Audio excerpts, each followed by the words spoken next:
രണ്ടാമത് കുറച്ച് പേർക്ക് മാത്രം അറിയാവുന്നൊരു ട്രിക്കാട്ടോ. ലാസ്റ്റ് മുതൽ ബയോളജി പെട്ടെന്ന് പഠിച്ചു തീർക്കാനായിട്ട് കുറച്ച് കാര്യങ്ങളാണ് ഞാൻ ഈ വീഡിയോയിൽ ഷെയർ ചെയ്യാൻ പോകുന്നത്. ദേ ഓരോന്നോരോന്നിട്ട് ശ്രദ്ധിച്ചോട്ടോ. ഒന്നാമത് നിങ്ങൾ ചെയ്യേണ്ടതെന്ന് പറഞ്ഞു കഴിഞ്ഞാൽ ആദ്യത്തെ 15 മിനിറ്റ് നിങ്ങൾ പഠിക്കാതിരുന്ന് 15 മിനിറ്റ് ചെയ്യേണ്ട കാര്യം എന്താണെന്നറിയോ? ഇമ്പോർട്ടൻ്റ് ടോപ്പിക്സ് ഏതാണെന്ന് നോക്കാം. ഓക്കെ, നിങ്ങൾക്ക് എത്ര ചാപ്റ്റർ പഠിക്കാനുണ്ടോ അതിൽ ഇമ്പോർട്ടൻ്റ് ഏതെന്ന് നോക്കാം. അതൊന്ന് ടിക്ക് ചെയ്ത് നോക്കുക, അല്ലെങ്കിൽ ഒന്ന് മാർക്ക് ചെയ്ത് നോക്കാം.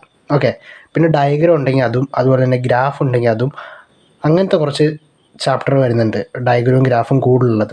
അപ്പോൾ അതൊന്ന് മാർക്ക് ചെയ്ത് വെക്കാം. അതുപോലെ തന്നെ ഇതിൻ്റെ കൂടെ നിങ്ങൾ ചെയ്യേണ്ടതെന്ന് പറഞ്ഞു കഴിഞ്ഞാൽ മാർക്ക് ചെയ്ത് പഠിക്കാനുണ്ടാവും കുറച്ച്. അപ്പോൾ അതും കൂടെ നിങ്ങൾ പഠിച്ചിട്ടേ പോകാവുള്ളൂ. അതുപോലെ തന്നെ എക്സാമ്പിൾസ്, എന്ത് ടോപ്പിക്ക് പഠിക്കുകയാണെങ്കിൽ അതിൻ്റെ കൂടെ എക്സാമ്പിൾ ഉണ്ടെങ്കിൽ മിനിമം ഒരു 1-2. ഇനി രണ്ടാമത് കുറച്ച് പേർക്ക് മാത്രം അറിയാവുന്നൊരു ട്രിക്കാട്ടോ. അത് പറയുന്നതിന് മുമ്പായിട്ട് നിങ്ങൾ ആദ്യമായിട്ടാണ് ഈ ചാനൽ കാണുന്നതെങ്കിൽ ജസ്റ്റ് ഒന്ന് സബ്സ്ക്രൈബ് ചെയ്യുക. അതുപോലെ തന്നെ ഈ വീഡിയോയ്ക്ക് ലൈക്ക് അടിക്കുക. ഓക്കെ, സംഭവം എന്ന് വെച്ച് കഴിഞ്ഞാൽ നിങ്ങൾക്കൊരു ഫംഗ്ഷൻ ഉണ്ടാവും, അതുപോലെ തന്നെ ഡെഫിനിഷൻ ഉണ്ടാവും. ഇങ്ങനത്തെ കാര്യങ്ങൾ ടെക്സ്റ്റിലായിക്കോട്ടെ നോട്ടിലായിക്കോട്ടെ ഭയങ്കര വലുതായിട്ടായിരിക്കും കൊടുത്തിട്ടുണ്ടാവുക. അല്ലെങ്കിൽ നിങ്ങൾ എഴുതുമ്പോൾ വലിപ്പം കൂടിപ്പോകും, അല്ലെങ്കിൽ ടെക്സ്റ്റിലാണെങ്കിൽ നിങ്ങൾക്ക് വായിച്ചെടുത്ത് കുറേ സമയം പോകും. അതുകൊണ്ട് ഈ ഒരു രീതിയിലായിരിക്കും. ഞാനിപ്പോൾ ഒരു കോമൺ ആയിട്ടുള്ള ഒരു എക്സാമ്പിൾ എടുത്താട്ടോ. ഓക്കെ, നിങ്ങൾക്കിത് പഠിക്കാനില്ലെന്ന് അറിയാം, പക്ഷേ ഇത് നിങ്ങൾക്ക് കാണുമ്പോൾ ഇത് പഠിച്ചു തീർക്കാനായിട്ട് ഭയങ്കര പാടായിട്ട് തോന്നുന്നുണ്ട്. നിങ്ങൾ ചെയ്യേണ്ട പരിപാടി എന്നാണെന്നറിയോ? ഈ സെയിം ഡെഫിനിഷൻ എല്ലാം പോയിൻ്റ് ആക്കുക.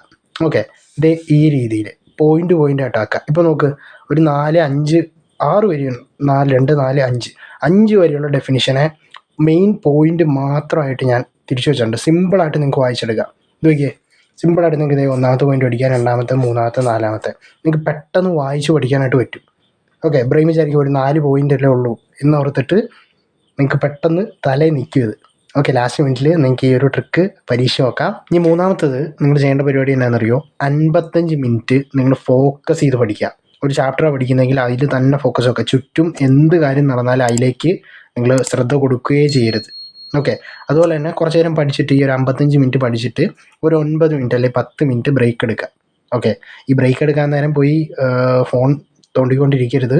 നിങ്ങൾക്ക് വേണമെങ്കിൽ ഒന്ന് കമന്ന് കിടക്കുക, അല്ലെങ്കിൽ കുറച്ച് നേരം അങ്ങോട്ടും ഇങ്ങോട്ടും നടക്കുക. ഓക്കെ, ഈ ഒരു പരിപാടി ചെയ്താൽ മതി.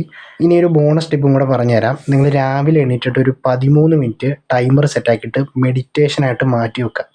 ഞാനത് പറയാൻ കാരണം എന്താണെന്നറിയോ? നിങ്ങൾ ഈ മെഡിറ്റേഷൻ കഴിഞ്ഞിട്ടാണ് പഠിക്കാൻ പോയിരിക്കുന്നതെങ്കിൽ നിങ്ങൾ വായിക്കുന്ന കാര്യം പെട്ടെന്ന് തലയിൽ കയറാനായിട്ട് ഈ ഒരു കാര്യം നിങ്ങളെ ഹെൽപ്പ് ചെയ്യും. സോ നിങ്ങളൊന്ന് ട്രൈ ചെയ്ത് നോക്കുക, വർക്കാകും. അതുപോലെ തന്നെ ഈ വീഡിയോയെക്കുറിച്ച് ഉള്ള അഭിപ്രായം നിങ്ങൾ കമൻറ്റ് ബോക്സിൽ അറിയിക്കുക. അത് നെഗറ്റീവ് ആയിക്കോട്ടെ പോസിറ്റീവ് ആയിക്കോട്ടെ, എന്തെങ്കിലും ഒരു കമൻറ്റ് ഇട്ടിട്ട് നിങ്ങൾ പോകാറുള്ളൂ.